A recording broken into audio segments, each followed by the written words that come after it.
Educational creativity চ্যানেলে সকলকে স্বাগত। এসএসসি নিয়ে একগুচ্ছ সমস্যার সমাধান 2025 সেকেন্ড এসএলএসটি। এখানে আবেদন নিয়ে একাধিক সমস্যা হচ্ছে, সেই সমস্যার সমাধান কিছু কিছু গুরুত্বপূর্ণ তথ্য আপনাদের সঙ্গে তুলে ধরা হবে। ভিডিওটি শেষ পর্যন্ত দেখলে আপনাদের সামনে যে সমস্ত আবেদনের সময় সমস্যাগুলো আসছে, যেটাকে আমরা বলতে পারি ফ্রিকোয়েন্ট আস্কড কোশ্চেন, অনেকে জিজ্ঞেস করছে, সেই সমস্ত প্রশ্নের সমস্যার সমাধান এই ভিডিওতে করব। তার আগে দুটি গুরুত্বপূর্ণ কথা, যে ডিভিশন বেঞ্চ কলকাতা হাইকোর্টের জাস্টিস সৌমেন সেন এবং জাস্টিস স্মিতা দাসদের ডিভিশন বেঞ্চে কিন্তু সৌমেন সেনের নেতৃত্বাধীন বেঞ্চ, সেই বেঞ্চ টেকদের পরীক্ষা দেওয়া নিয়ে একটা সমস্যা তৈরি হয়েছে। সেই সমস্যার সমাধানের জন্য সুপ্রিম কোর্টে রাজ্য সরকার যে সমস্ত হলফনামা জমা দিয়েছিলেন বা তথ্য জমা দিয়েছিলেন, সেটা আগামী সোমবার জমা দিতে হবে কলকাতা হাইকোর্টে। তার মধ্যে সবচেয়ে গুরুত্বপূর্ণ একটি খবর, 14ই জুলাই 14 তলা কম্পন, 14ই জুলাই নবান্ন অভিযান, তারা 14 তলা পর্যন্ত পৌঁছাবে, এটাই তাদের একমাত্র আকাঙ্ক্ষা বা নির্দেশ বলা যেতে পারে।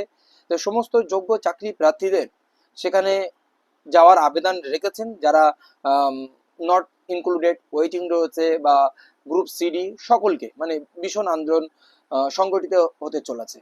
এইবার যে বিষয়টি বলার, সেই বিষয়টি হলো যে এসএসসি যে সমস্যাগুলো বর্তমান ক্রিয়েট হচ্ছে ফর্ম ফিল আপের জন্য।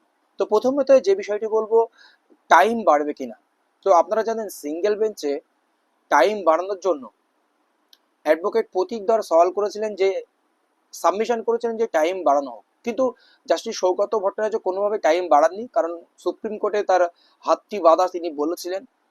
তো এই জন্য আমরা দেখেছি বিভিন্ন নিউজ চ্যানেলে যে 21শে জুলাই পর্যন্ত নাকি টাইম বাড়ানো হবে, আর এটাও খবর, হ্যাঁ টাইম বাড়তে পারে, এটা কিন্তু খবর। কিন্তু অনেকে আবেদন করেননি। সোমবার শেষ সুযোগ আবেদন করার, সোমবার লাস্ট ডে, তার মধ্যে আর একদিন বা আজকের দিনটা রয়েছে আপনাদের হাতে। তো যারা আবেদন করতে চান অবশ্যই আবেদন করে দেবেন। ইতিপূর্বে 4 লক্ষ প্লাস আবেদন হয়ে গেছে। অবশ্যই আপনারা আবেদনটি 14 তারিখের মধ্যে, রবিবারের মধ্যে সম্পন্ন করুন। কিন্তু অনেক আন্দোলনকারীরা এখনো আবেদন করেননি, তাদের খবর যে সময়সীমা বাড়ানো হবে 21শে জুলাই পর্যন্ত, এটা নিউজ চ্যানেল থেকে আমরা খবর পেয়েছি। আর চারিদিকে যখন খবরটি রটেছে, এটা একটু আইডিয়া করা যেতে পারে, হ্যাঁ সত্যি বাড়তে চলেছে, এটা বলা যেতে পারে খবর রয়েছে। এইবার যে বিষয়টি সবচেয়ে বড় ভাইটাল বিষয়, যে অনেকে অনেক জায়গায় বিভিন্নভাবে ভুল করে ফেলছে, যে এডিট অপশন আসবে কিনা। তো যেটি খবর রয়েছে 100% এডিট অপশন আসবে, এটাই খবর রয়েছে। কিন্তু একটা জিনিস, নোটিফিকেশন বা গেজেটে কোথাও এডিট অপশনের কথা কিন্তু লেখা ছিল না। সেই জন্য ওই আশায় বসে না থেকে আপনি সঠিকভাবে ফর্মটা ফিল আপ করুন। আর যদি আপনার কোনো ডাউট হয়ে থাকে, আবার 500 টাকা দিয়ে ডাবল, আপনার 500 প্লাস 500 1000 টাকা যাচ্ছে, 500 টাকা দিয়ে আবার ফর্ম ফিল আপ করুন। আপনি একাধিকবার ফর্ম ফিল আপ করতে পারবেন, 3 থেকে 4 বারও ফর্ম ফিল আপ করতে পারবেন, কিন্তু আপনি লাস্ট যেটা অ্যাপ্লিকেশন করবেন সেটাই হচ্ছে আপনার আইডি হবে, সেটাই অ্যাপ্লিকেবল হবে আর সেটাই গ্রহণ করবে বলা যেতে পারে। মানে কমিশন এটা জানিয়েছে, কিন্তু বিভিন্ন সূত্র মারফত আমরা জানতে পেরেছি। এরপরের যে বিষয়টি আসছি, যে স্পেশাল বিএড যারা আবেদন করতে পারছেন না, এনসিটি রুলস বা 2016 রিক্রুটমেন্ট রুলস অনুযায়ী আরো একটি খবর এখানে রয়েছে, যে যারা 50% মার্কস নেই, 45-এ তারা বসতে পেরেছিলেন, তারা কি করবে। তো এসএসসির এখন কোনো বাউন্ডেশন নেই, সবাই আবেদন করতে পারছে।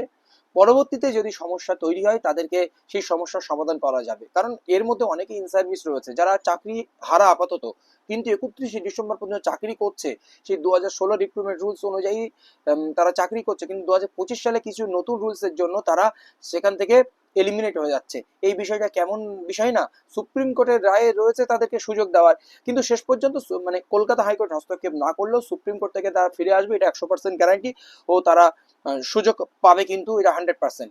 এইবার যে বিষয়টা আসি, আপনার গ্রাজুয়েশন বা পোস্ট গ্রাজুয়েশন মার্কস, যারা পোস্ট গ্রাজুয়েশনের জন্য অ্যাপ্লাই করবেন, তারা অবশ্যই গ্রাজুয়েশন প্লাস পোস্ট গ্রাজুয়েশনের দুটি মার্কস কিন্তু উল্লেখ করবেন, সেই অপশন রয়েছে। এরপরের বিষয় অনার্স মার্কস, পাস মার্কস, আপনি শুধু অনার্সের মার্কস দিতে পারেন, 50% হলেই হবে, আবার আপনি পাস অনার্স মিলে 50% হলেই কিন্তু আপনার চলবে, এটা আপনি করতে পারেন। এবার হচ্ছে এজ রিল্যাক্সেশন। তো এজ রিল্যাক্সেশনের ব্যাপারটা বললাম, আপনার এজ রিল্যাক্সেশন যেটা রয়েছে সেটা দিয়ে আপনি আপাতত আবেদন করে দিন, পরে আপনার ফর্ম বাতিল হওয়ার প্রশ্ন আসবে। কিন্তু যারা আপনার চাকরি হারা তাদের জন্য তো সুযোগ এজ রিল্যাক্সেশনের বিষয়টি রয়েছে, বা যারা 22 লক্ষ ক্যান্ডিডেট যারা বঞ্চিত তাদের অবশ্যই সুযোগ দেওয়া উচিত, এটা বলা যেতে পারে।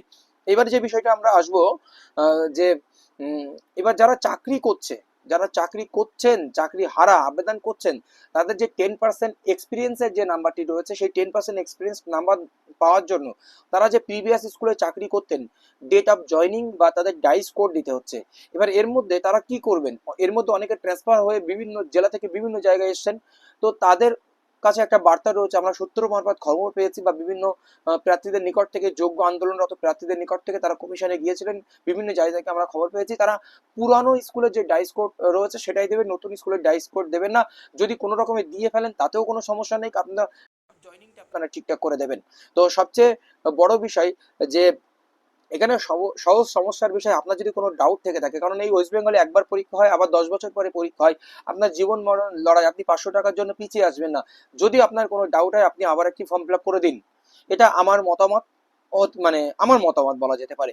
এইবার আপনার যে ফর্ম ফিল আপ করার সময় একটু সাবধানতা অবলম্বন করবেন, যে ডকুমেন্টসগুলো আপনি জমা দেবেন অবশ্যই সেই ডকুমেন্টসগুলোর জন্য আপনি ভ্যালিড ডকুমেন্টস দিতে পারেন। এবার বিষয় হচ্ছে, যারা চাকরি করতেন, এক্সপিরিয়েন্সের নাম্বার যে 10 নাম্বার কি করে পাবে, অনেকে 9-10-এ চাকরি করতেন বা 11-12-এ চাকরি করতেন, তারা বলছে দুটি থেকে আমি এক্সপিরিয়েন্স নাম্বার পাবো। অবশ্যই তারা দুটিতে এক্সপিরিয়েন্স নাম্বার পাবেন, 11-12-এ চাকরি করলে তারা 11-12-এও পাবেন, 9-10-এ পাবেন, 9-10-এ চাকরি করলে 11-12-এ পাবেন। এটা কিন্তু আমার কথা নয়, বিভিন্ন সূত্র মারফত পেয়েছি সেটাই বললাম, বা কমিশন থেকে তারা জেনে এসেছেন, এটাই হচ্ছে বিষয়। তো এই হচ্ছে আপডেট। আরেকটা জিনিস খবর রয়েছে এখানে, সুপ্রিম কোর্টে মানে এসএসসির যে বিভিন্ন মামলাগুলো রয়েছে সেগুলো ডিফেক্ট ক্লিয়ার হতে শুরু করেছে, কেস নাম্বার পড়ছে, খুবই তাড়াতাড়ি শুনানি হবে। এমনকি সুপ্রিম কোর্টে এতটাই রিভিউ পিটিশন হয়েছে, সেই রিভিউ পিটিশনের জন্য আলাদা মানে মানে ফাইল তৈরি করতে হয়েছে, মানে সুপ্রিম কোর্টকে স্পেশাল একটা গ্রুপ তৈরি করতে হয়েছে, কারণ এসএসসি ম্যাটারকে নেওয়ার জন্য। এইবার বিষয়, এই এসএসসি ম্যাটারগুলো কোন বেঞ্চে যাবে, রিভিউগুলো অবশ্যই জাস্টিস সঞ্জয় কুমার, যিনি অ্যাসোসিয়েট অফ মানে চিফ জাস্টিস ছিলেন, সেখানে কিন্তু ওনার সহযোগী হতে পারেন, বা ওনাকে নিয়ে, বা প্রধান বিচারপতি এখন জাস্টিস গাবাইকে নিয়ে একটা বেঞ্চ হতে পারে, এরকম একটি বিষয় রয়েছে। তো এই হচ্ছে এসএসসি নিয়ে বর্তমান যে অবস্থান, সেই অবস্থান আপনাদের সঙ্গে আলোচনা করলাম, বা আপনাদের যে ফর্ম ফিল আপের বিষয় রয়েছে সেগুলো আলোচনা করলাম। কেউ পক্ষপাতিত্ব নেবেন না, এটা যোগ্য অযোগ্য মানে যোগ্য টিচারদের পক্ষে বা নয়, বা যারা নতুন পরীক্ষা দেবে তাদের জন্য এই ভিডিওটা, এরকম বিষয় না, সবার জন্য এই ভিডিওটি একটা কম্পাইলেশন বলা যেতে পারে। ধন্যবাদ।